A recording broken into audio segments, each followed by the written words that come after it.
திமுக தீய சக்தி தான். ஆனா யாருக்கு தீய சக்தி? தன்னுடைய சமுதாயத்தை சார்ந்த இளைஞர்களை நல்வழிப்படுத்தாம, இன்னைக்கு வரைக்கும் நம்மலாம் ஆண்ட பரம்பரை, அக்னியில பொறந்தவங்க, வீரர்கள், சக்தி வீரர்கள் சொல்லி அவங்கள ஏத்தி விட்டு, ஆணவ கொலைக்கும், ஜாதிய வன்கொடுமைக்கும் வழிவகுக்கிற பாமக போன்ற கட்சியை பொறுத்த வரைக்கும், திமுக ஒரு தீய சக்தி. தான் ஆளக்கூடிய எல்லா மாநிலத்திலையும் மத பிரச்சனையை தூண்டிவிட்டு, முஸ்லிம்களுக்கும், கிறிஸ்டியன்களுக்கும் எதிராக எல்லா சட்டத்தையும் கொண்டு வந்து அமல்படுத்த நினைக்கிற பிஜேபி போன்ற ஒரு சில மதவாத சக்தியை பொறுத்த வரைக்கும், திமுக ஒரு தீய சக்தி. பக்கத்து நாட்டுல நடந்து முடிஞ்ச ஒரு போரை இன்னைய வரைக்கும் சொல்லி காட்டி, அந்த மக்கள் பட்ட கஷ்டத்தை எடுத்து சொல்றதா ஒரு பொய்யான பின்பத்தை ஏற்படுத்தி, சரி நம்ம கஷ்டத்தை ஒருத்தர் எடுத்து சொல்றாரேன்னு சொல்லி, வெளிநாட்டுல கூலி வேலை பார்த்து கூட அவன் சம்பாதிக்கிறதுல ஒரு பங்கை இவங்களுக்கு திரள் நிதின்ற பேர்ல அனுப்புறாங்க.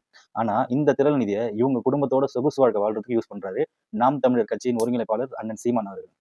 தான் பசங்களுக்கு லட்சக்கணக்கில் ஃபீஸ் கட்டி படிக்க வைக்கிறது, சொகுசு காரு, சொகுசு பங்களா, இந்த மாதிரி மக்களோட பணத்தை இன்னைக்கு ஆட்சிக்கு வர்றதுக்கு முன்னாடியே ஊழல் பண்றவர் தான் நாம் தமிழர் கட்சியின் ஒருங்கிணைப்பாளர் அண்ணன் சீமான் அவர்கள். இந்த மாதிரி ஊழல் பண்றவரை பொறுத்த வரைக்கும் திமுக ஒரு தீய சக்தி. எந்த ஊர்லயாவது அரசாங்கமே தன் சொந்த மக்களை சுட்டு கொன்னதை நீங்க கேள்விப்பட்டிருப்பீங்களா? எடப்பாடி பழனிசாமி அவர்களோட ஆட்சியில் நடந்தது.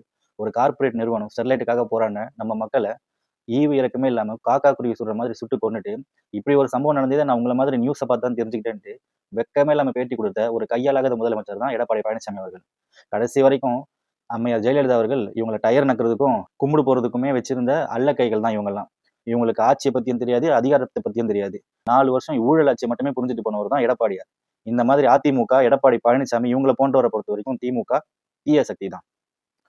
திமுக தீய சக்தி, தான் தூய சக்தின்னு சொல்றாரு தாவேக தலைவர் விஜய்.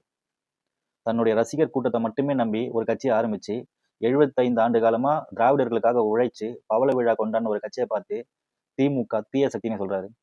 தான் அப்பா மாதிரியே கேஸ் போட்டு நல்ல மகனாவும் நடந்துக்காம, தான் வாங்கின சொகுசுக்காருக்கு வரி கட்டாம, அரசாங்கத்தை ஏமாத்த பார்த்து நல்ல குடிமகனாவும் இல்லாம, மனைவிக்கு துரோகம் பண்ணி நல்ல கணவனாவும் இல்லாம, நான் தான் தூய சக்தின்னு கொக்கரிச்சுக்கிட்டு நிக்கிறாரு.